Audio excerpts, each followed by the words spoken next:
क्या तुम्हें कोचिकामे याद है या फिर उसकी कमाल की कॉमेडी और रियोत्सु के पागलपन वाले कारनामे? शो का असली एंडिंग क्या था? इसमें एक से बढ़कर एक मजेदार और हद से ज्यादा फनी एपिसोड थे जिन्हें भूल पाना नामुमकिन है। तो तैयार हो जाओ उस चीज के लिए जो तुम्हारे बचपन में अधूरी रही थी।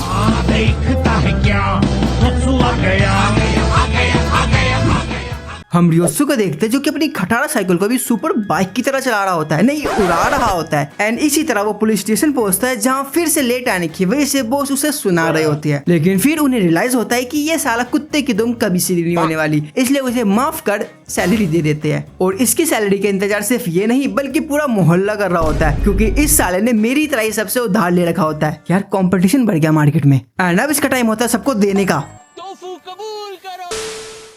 सबकी उधारी चुकाने का, जिस वजह से उसके पास एक ढेला नहीं बचता अपना गुजारा करने के लिए। लेकिन पापी पेट तो मानेगा नहीं, इसलिए गरीब अपने दोस्त तेराई का लंच खाने की कोशिश करता है और उनकी छेना छपटी के बीच ये आवारा कुत्ता बाजी मार लेता है। फिर ये रोड पे हांड रहा होता है जहाँ उसे एक बच्चे के हाथ में ग्रेवी वाले मोमोज दिखते हैं, जिसे जाके ये छीन लेता है। एंड तभी एक कार तेजी से आके उसके मोमोज और बच्चे को गिरा देती है। फिर रियोत्सु अपनी एड़ी चोटी का जोर लगा के उस तेरे नाम वाले प्रेम को इस आदमी को पकड़ लेता है। आखिर मैंने तुझे पकड़ ही लिया और मैं दोबारा नहीं करूंगा, प्लीज मुझे माफ कर दो, मुझे मेरा खाना वापस कर।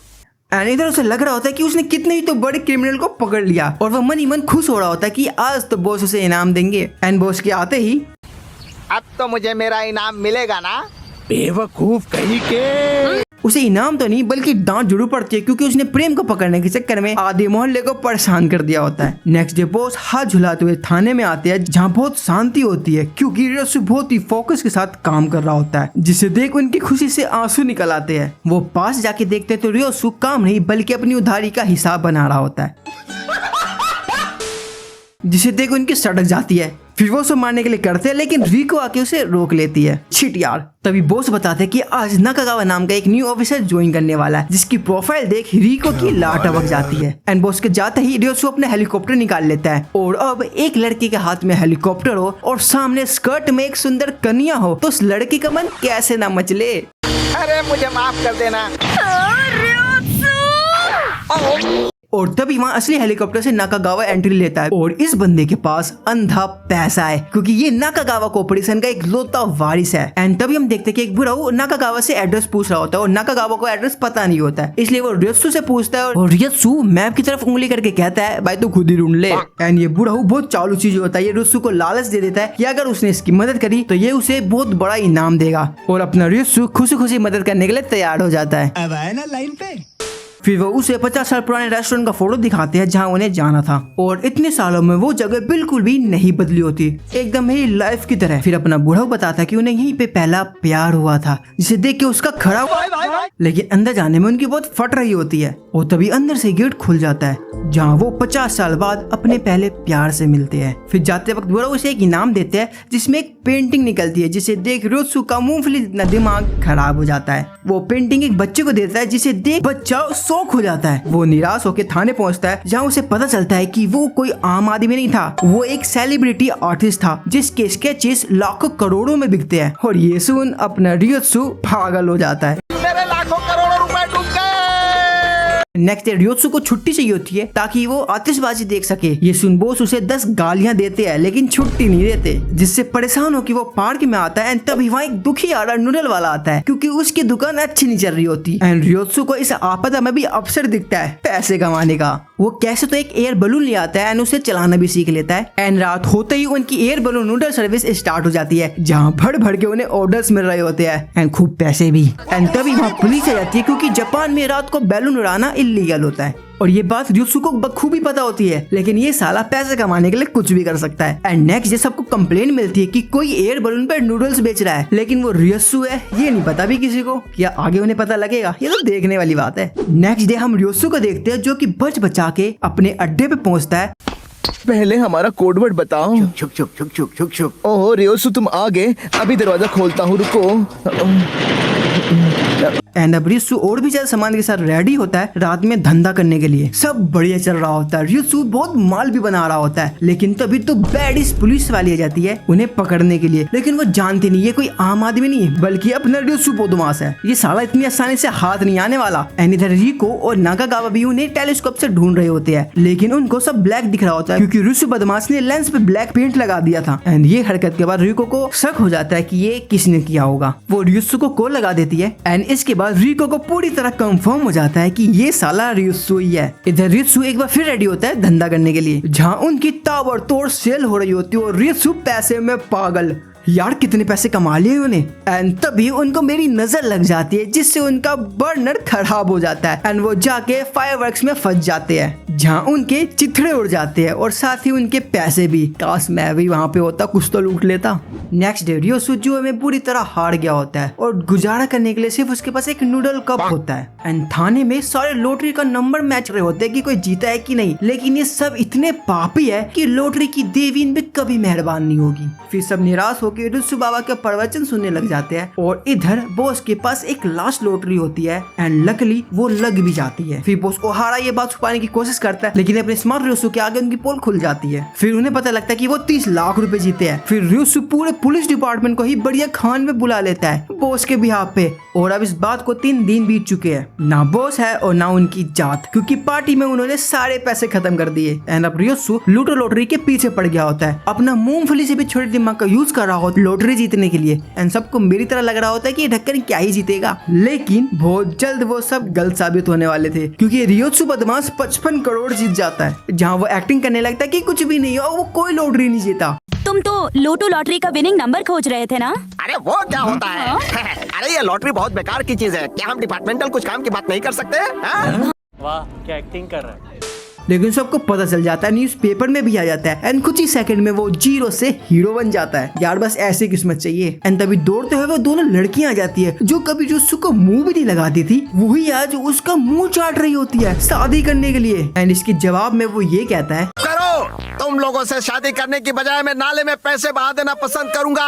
नेक्स्ट डे रियोसु सबको पैसे बांट रहा होता है, पैसों पे नाच रहा होता है एंड तभी उसका गोल्ड प्लेटेड हेलीकॉप्टर आ जाता है जिसमें चढ़ के वो पूरे शहर में पैसों की बारिश कर रहा होता है और जोश जोश में वो हेलीकॉप्टर का रिमोट भी नीचे फेंक देता है। मैंने रिमोट कंट्रोल तो नीचे फेंक दिया, अब हेलीकॉप्टर को कंट्रोल कैसे करूंगा? एंड फिर होना क्या था, क्रैश होता है उसका बड़ा सा, जहाँ तेरा आके बताता है कि उसे अभी गवर्नमेंट को 16.5 करोड़ का टैक्स देना होगा। लो लग गया, लग गए। एंड अब हम ऐसे पुलिस वाले से मिलने वाले हैं जिससे देख के आप कहेंगे कि ऐसा भी हो सकता है। ओहारा बॉस टोक्यो ओलंपिक देख रहे होते हैं एंड तभी उन्हें याद आता है कि आज उन्हें कुछ करना है। नहीं ये नहीं, उन्हें एक पुलिस ऑफिसर को उठाना है जिसका नाम हिगाराशी होता है। एंड वो ऐसा पुलिस वाला जो 4 साल में सिर्फ एक बारी ड्यूटी पे आता है। रियोसु और नाकागावा उसके घर जाते हैं उसे उठाने के लिए, लेकिन वहाँ तो सब सर रहा होता है। लेकिन रियोसु अपनी बात का पक्का होता है, वो उसे उठाएगा भी और लेके भी जाएगा। बहुत रोशनी है, मुझे मेरे गॉगल्स दो। इस गधे के बड़े नखरे हैं यार। रियोसु उसे नीला धुला के थाने ले जाता है जहाँ सबसे उसका इंट्रोडक्शन होता है, लेकिन 4 साल सोने के बाद भी उसकी बैटरी लो होती है। लेकिन रिको से मिलने के बाद उसे मानो जैसे 1000 वोट का शौक लग गया हो।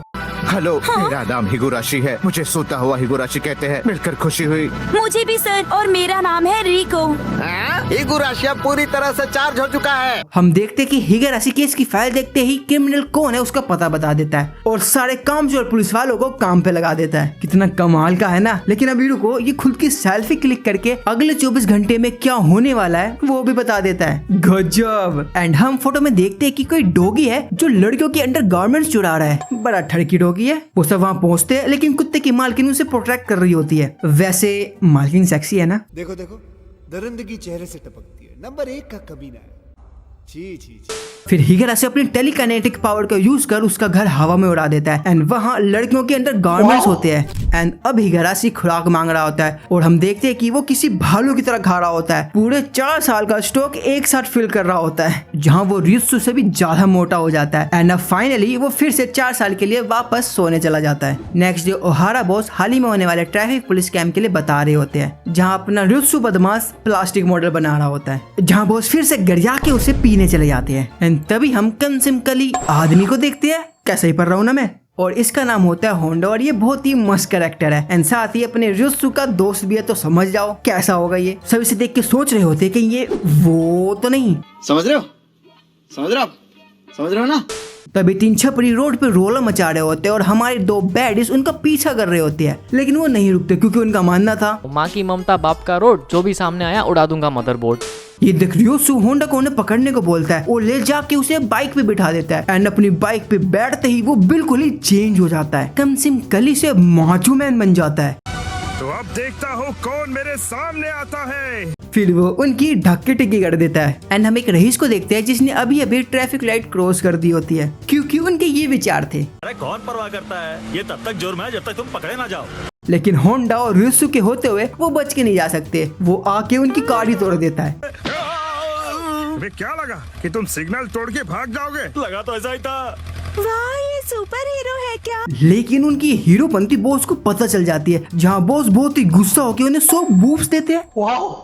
बुक्स देते हैं जहाँ वो ट्रैफिक रूल के बारे में पता करता है। फाइनली वो दिन आ जाता है जहाँ वो लोगों को इन रूल्स के बारे में बताएंगे, जहाँ बॉस का प्लान होता है कि वो ryotsu से अपनी सारी बात बनवाएगा एंड ryotsu का प्लान होता है कि वो बॉस की एक भी बात नहीं मानेगा एंड इसी तरह दोनों के बीच बहुत कलेश होता है एंड तभी वहाँ होंडा आता है जिसे ryotsu ने ही बुलाया होता है बॉस की बैंड बजाने के लिए। फिर ryotsu होंडा के साथ मिलकर बॉस की तरफ बढ़ते हैं जहाँ बॉस सबसे इम्पॉसिबल काम कर रहे होते हैं, लड़कियों को स्कूटी चलाना सिखा रहे होते हैं, लेकिन रोड पे तेल गिरने से वह ब्लास्ट हो जाता है जिसमें सबकी बैंड बज जाती है। नेक्स्ट डे हम इन दो बैडी से मिलते हैं जो कि तेराई से इन्फॉर्मेशन ले रही होती है न्यूज़पेपर के सर्वे के लिए, जहाँ अपना ryotsu बदमाश आके उनकी न्यूज़पेपर की बेइज्जती करने लगता है एंड बताता है कि न्यूज़पेपर को सॉफ्ट करो क्योंकि वो टॉयलेट पेपर की जगह उनके न्यूज़पेपर का यूज करता है। दोनों उसे जंगली भालू कह देती है। ryotsu सब सह जाता है, लेकिन फिर वो ये कह देती है ऐसा इंसान जिससे कोई शादी नहीं करना चाहता वो हो तुम। ryotsu से बदला लेने के लिए उनके कैमरे में अपने न्यूड्स क्लिक करने लगता है, लेकिन एक दिक्कत हो जाती है कि वो कैमरा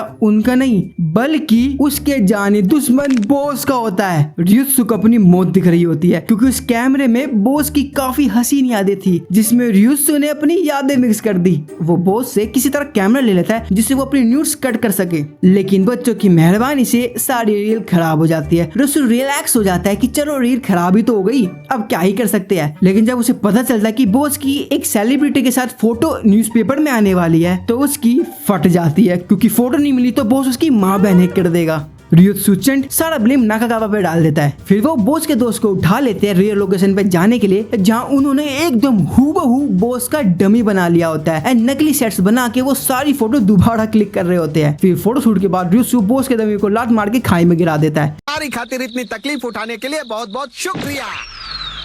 एंड जब वो वापस आ रहे होते हैं तब इस गंजे को याद आता है कि ये एक इम्पोर्टेंट फोटो तो खींचना भूल ही गए। वो फटाफट डमी को ढूंढते हैं और एक एंशिएंट टेंपल में जाते हैं जो 1000 सालों में सिर्फ 3 मिनट के लिए खुलता है। मुझे अंदर जाने दो, मूर्ति देखनी है। उसके लिए 1000 साल इंतजार करना होगा। मुझे अभी दर्शन करना जरूरी है। फिर वो सब चुपके से टेंपल में घुस जाते हैं जहाँ वो पकड़े ही जाने वाले थे, लेकिन किसी तरह बच निकलते हैं एंड अब उसके पास कोई रास्ता नहीं था, इसलिए खुद ही वो स्टैचू बन के फोटो क्लिक करवा लेता है। सुबह होने वाली होती है और ryotsu पुलिस स्टेशन के लिए साइकिल पे ही निकल पड़ता है एंड इधर हमें पता चलता है कि ट्रिप पे जाने से पहले बॉस ने कैमरा चेंज कर दिया था। इसका मतलब उसकी सारी मेहनत गई गड्ढे में। एंड आगे हम एक एसोसिएशन को देखते हैं जो कि खास ryotsu का बोनस छीनने के लिए बनाई गई होती है क्योंकि ये साला इन सबके पैसे खा के बैठा है, लेकिन इस बार ये लोग उसे छोड़ने नहीं वाले क्योंकि ये बहुत खतरनाक लोग है। ले मेला लाजा, बस हो गया, चुप हो जा बेटा। थोड़े से है। इधर हम ryotsu को देखते हैं जो कि अपना बोनस लेके हेडक्वार्टर से निकल ही रहा होता है एंड तभी उसे पता चल जाता है कि 30 लोग उस पर नजर रखे हुए हैं। बड़ा चंटा साला। फिर वो एक लेडी का गेटअप लेके निकलने का ट्राई करता है, लेकिन तभी ये होता है। तुम अपनी स्टैम्प भूल गए। अरे हाँ दे दो। कि वो पीछे वाले बैंक में जाता है पैसे डिपॉजिट कराने के लिए, लेकिन वहाँ पहले से ही उसका इंतजार करा जा रहा था क्योंकि उन्होंने बॉस ओहारा के साथ मिलके उसकी बेल्ट में जीपीएस फिट कर दिया होता है। अब ryotsu शहर के बाहर जा रहा होता है पैसे डिपॉजिट कराने, लेकिन रास्ते में ही उसे घेर लिया जाता है, लेकिन वो इतनी आसानी से पकड़ा नहीं जाने वाला, इसलिए वो नदी में कूद के अपनी जान बचा लेता है जहाँ उसे जीपीएस डिवाइस के बारे में पता चलता है। एंड फिर क्या, ryotsu अब इनकी बैंड बजाएगा एंड इधर किसी तरह वो सब ryotsu को पकड़ने में कामयाब हो जाते हैं। लेकिन तभी वो अपनी छोटी बहन साचतो की सैड स्टोरी सुनाने लगता है और सब सबको इमोशनल कर देता है। उसकी सच्चाई जाने बिना हम उसका बोनस छीनना चाह रहे थे। सुनो रियोत्सु बेटा, ये बोनस लो और जल्दी से अपनी बहन को भेज दो, ठीक है? तभी रिको आके बताते हैं कि ये लड़की रुत्सु की कोई बहन वहन नहीं बल्कि एक सेलिब्रिटी है। एंड इसी तरह वो एक बार फिर अपना बोनस बचा लेता है। एंड आगे हम देखते हैं कि वो दोनों ड्यूटी करके घर जा रहे होते हैं। एंड तभी गर्ल्स हॉस्टल से किसी की चिल्लाने की आवाज आती है। वो जल्दी से जाके चेक करते हैं, लेकिन उसे ही सब चोर समझ के ढोने लगते हैं। मैं चोर नहीं हूँ, मैं सामने वाले पुलिस स्टेशन का इंस्पेक्टर रियोत्सु कांकीची हूँ। अरे हाँ, ये तो रियोत्सु कानकीची है। मारो। फिर नागागावा आके उन्हें रोकता है, जहाँ वो बैडिस बताती है कि वो तो बस सेल्फ डिफेंस की प्रैक्टिस कर रही थी। एंड नेक्स्ट डे उन दोनों का पार्सल डिलीवर होता है, जो कि वुड हाउस होता है। लेकिन उसे बिल्ड करना इन नाजुक लड़कियों के लिए मुश्किल नहीं बल्कि इम्पॉसिबल होता है। लेकिन सबको ये पता होता है कि रुत्सु ये काम बहुत अच्छे से कर सकता है, तो इसलिए वो कुछ ऐसा करती है कि सबसे ज्यादा पसंद किए जाने वाले लोगों में उसे नंबर 1 बना देते हैं। रियोत्सु के देख यकीन ही नहीं हो रहा होता। एंड तभी वो सब उसे कांग्रेचुलेट करने आती है, लेकिन अपना रियोत्सु हार्ड बंदा होता है। वो उनके मुंह पे उनका लाया बुके मार देता है और भगा देता है। दफा हो जाओ यहाँ से।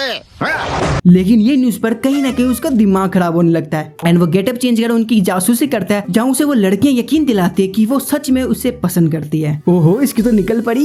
एंड फिर यूसु को उन्होंने अपने हॉस्टल में बुलाया होता है, जहाँ पे चारों तरफ सिर्फ लड़कियां होती है। अरे यार, ये तो जन्नत पहुंच गया, जहाँ उसकी जम की खातिरदारी होती है। एंड फिर वो अपना असली प्लान स्टार्ट करती है, जहाँ वो मस्का लगाते हुए उसे बताती है कि घर का मटेरियल रेडी है, बस एक शूरवीर चाहिए घर बनाने को। जहाँ वो कहता है मैं तो बचपन से ही मिस्त्री हूँ, वो तो टाइम पास के लिए पुलिस की जॉब करता हूँ। एंड फिर क्या वो लग जाता है गधा मजदूरी के लिए, जहाँ लड़कियां उसकी तारीफ कर करके उसका तेल निकाल देती है अपना घर रेडी करवाने के लिए। और अपना सीधा साधा रियोत्सु ये समझ ही नहीं पाता। फिर किस्मत से एक दिन वो उनकी बात सुन लेता है, जहाँ उसे पता लगता है कि इन सब ने उसका बहुत बड़ा वाला काटा है और अब टाइम होता है इंतकाम लेने का। अब मैं दिखाऊंगा इन्हें। वो सारी लड़कियां वहाँ नहा रही होती है और बाहर रियोत्सु ने लोगों का भीड़ इकट्ठा कर दिया होता है आंखें सेकने के लिए। एंड उसके रस्से घिसते ही सबको जन्नत दिखती है। कैसा लगा मेरा काम? आखिर मैंने कमाल कर दिया ना। तो दोस्तों, अब तैयार हो जाओ इस शो का लास्ट एपिसोड देखने के लिए। हम रियोत्सु को देखते हैं, जो कि बहुत टायर्ड लग रहा होता है क्योंकि रात भर उसने ये देखा था। जहाँ बॉस उसके लेट आने पे उसकी माँ बहन कर देते हैं। एंड फिर वो अपने डेस्क पे बैठने जा रहा था, तभी नागागावा उसे बताता है कि उसकी जगह वहाँ नीचे शिफ्ट हो गई है, जिसे देख वो बहुत गुस्सा हो जाता है। लेकिन बॉस को देखते ही उसका सारा गुस्सा निकल जाता है और ऐसे ही आशा उसे बेइज्जत कर रहे होते हैं, जिससे तंग आके वो आवारागर्दी करने बाहर निकल जाता है। फिर वो सोचता है कि लगे हाथ तो पेट पूजा कर ली जाए, लेकिन सारे दुकानदार उसे उधार खिलाने से नाट जाते हैं और साथ ही वहाँ से धक्के मार के भगा भी देते हैं, जिससे वो बहुत परेशान होता है क्योंकि अब ना ही कोई उसे इज्जत दे रहा है और ना ही कोई उधार। यार, ये तो मेरे साथ भी होता है। फिर नेक्स्ट डे वो सारे काम बड़े अच्छे से और ऑन टाइम कर रहा होता है, जिसे देख सब हैरान हो जाते हैं। लेकिन बॉस कहते हैं इसका भूत बस 3 दिन तक रहेगा, फिर ये वापस जानवर बन जाएगा। लेकिन इस बार कुछ अलग था, वो बड़े सीरियसली सारे काम करता रहता है, यहाँ तक कि अपनी बरसों पुरानी उधारी भी चुका देता है। एंड हम बॉस को देखते हैं, जो कि अपने सीनियर ऑफिसर से मिलने आए होते हैं, जहाँ उन्हें पता चलता है कि रियोत्सु का ट्रांसफर हो गया है मेन ऑफिस में। एंड ये ऑर्डर उसे 15 दिन पहले ही बता दिया गया है और कुछ दिनों के बाद उसकी पोस्टिंग है। बॉस आके ये बात सबको बता देते हैं, जहाँ रियोत्सु से पूछने पे वो बताता है कि उसने सबको बहुत दुखी किया है, परेशान किया है, इसलिए जल्द जाते वो थोड़ी देर के लिए मगर सबको खुश करना चाहता है, जिससे सुन सब इमोशनल हो जाते हैं। एंड इधर सभी दुकान वालों ने उसके पैसे वापस करने का डिसाइड किया होता है एंड सारी उधारी माफ भी कर देते हैं। एंड आगे हम रियोत्सु को देखते हैं, जो कि बड़ा लोटपोट होकर हंस रहा होता है क्योंकि ये सब उसी ने किया है, उसका ट्रांसफर कहीं नहीं हुआ, ये सब झूठ है। एंड उसने सोचा कि एंड मोमेंट पे आके सबको सच बता देगा, बढ़िया वाला प्रैंक हो जाएगा। फिर नेक्स्ट मॉर्निंग वो स्टेशन पहुंचता है, जहाँ इतने लोगों की भीड़ देख के उसे लगता है कि कोई टपक तो नहीं गया। लेकिन फिर उसे पता चलता है कि ये सब उसकी फेयरवेल में आया है, जहाँ सब उसके लिए दो गालियां देंगे, मेरा मतलब 2 बात बोलेंगे। इधर रियोत्सु की अब फटने लगी थी क्योंकि उसने सपने में भी नहीं सोचा था कि ये मजाक इतना बड़ा रूप ले लेगा। तभी सीनियर ऑफिसर मेन ऑफिस में कॉल करके बताते हैं कि रियोत्सु मेन ऑफिस के लिए निकल रहा है। एंड तभी उन्हें पता चलता है कि रियोत्सु का ट्रांसफर तो हुआ ही नहीं है और उन्हें इसके बारे में कुछ पता भी नहीं है। एंड ऐसे उसका ये मजाक सबके सामने आ जाता है। एंड इसके बाद उसकी खैर नहीं थी। वैसे दोस्तों, ये कोई प्रॉपर एंडिंग नहीं थी क्योंकि इस लेजेंडरी शो का कभी एंड एपिसोड बना ही नहीं। 2016 के बाद कोचिकाबे मांगा बंद हो गई और एनीमे भी ब्रेक पे चला गया, लेकिन लोगों ने इसे इतना पसंद किया कि इसका रीबूट या न्यू सीजन कभी भी आ सकता है। एंड आपको ये वीडियो कैसा लगा कमेंट में जरूर बताना। अगर आप भी रियोत्सु भाई के फैन हो तो एक लाइक तो बनता है। स्क्रीन पे एक और जबरदस्त वीडियो आ रही होगी, उस पर क्लिक करके मजे ले लो। और मैं मिलता हूँ आपसे अगली वीडियो में, तब तक के लिए बाय बाय।